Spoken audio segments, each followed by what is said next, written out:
IPL ನೋಡೋದನ್ನ ಸ್ವಲ್ಪ ಹೊತ್ತು ಬಿಟ್ಟು ಮೊದಲು ಟ್ವಿಟ್ಟರ್ ಚೆಕ್ ಮಾಡಿ. ಅಲ್ಲಿ ಫುಲ್ ಎಂಟರ್ಟೈನ್ಮೆಂಟ್ ನಡೀತಿದೆ.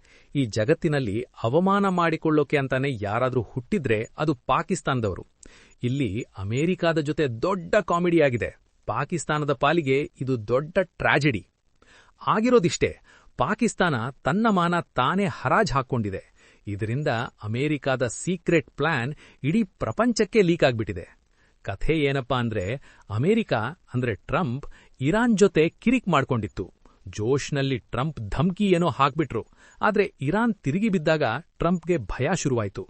ಅಯ್ಯೋ, ಈ ಯುದ್ಧದಿಂದ ಹಿಂದೆ ಸರಿಯೋದು ಹೇಗೆ ಅಂತ ಪ್ಲಾನ್ ಹಾಕಿದ್ರು. ಪ್ಲಾನ್ ಏನಂದ್ರೆ, ಪಾಕಿಸ್ತಾನ ಒಂದು ಟ್ವೀಟ್ ಮಾಡಬೇಕು. ಪ್ಲೀಸ್ ಟ್ರಂಪ್ ಕಾಕಾ, ಯುದ್ಧ ನಿಲ್ಲಿಸಿ, ಶಾಂತಿ ಕಾಪಾಡಿ ಅಂತ ವಿನಂತಿ ಮಾಡಬೇಕು. ಆಗ ಟ್ರಂಪ್ ಬಹಳ ಬುದ್ಧಿವಂತನ ತರಹ, ನೋಡಿ ಜಗತ್ತಿನವರೇ, ನಮಗೆ ಯುದ್ಧ ಮಾಡೋ ಶಕ್ತಿ ಇದೆ, ಆದ್ರೆ ಪಾಕಿಸ್ತಾನದ ಮಾತಿಗೆ ಗೌರವ ಕೊಟ್ಟು ನಾವು ಶಾಂತಿಯನ್ನ ಆರಿಸಿಕೊಳ್ಳುತ್ತಿದ್ದೇವೆ ಅಂತ ಬಿಲ್ಡಪ್ ಕೊಡಬೇಕಿತ್ತು.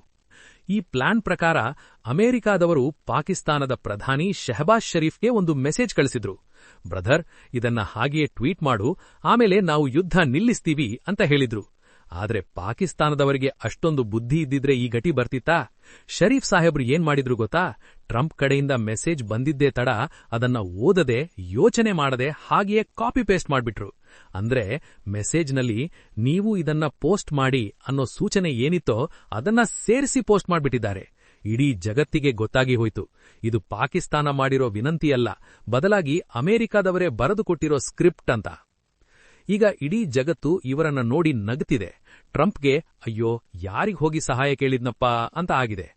ಇಂಥವರಿಂದ ನೀವಿಂದೇನ್ ನಿರೀಕ್ಷೆ ಮಾಡಕ್ ಸಾಧ್ಯ? ಪಾಕಿಸ್ತಾನದವರು ದಿನಕ್ಕೆ ಒಂದು ಸಲನಾದ್ರೂ ಅವಮಾನ ಮಾಡಿಸಿಕೊಳ್ಳದಿದ್ರೆ ಅವರಿಗೆ ನಿದ್ದೆ ಬರಲ್ಲ ಅನ್ಸುತ್ತೆ.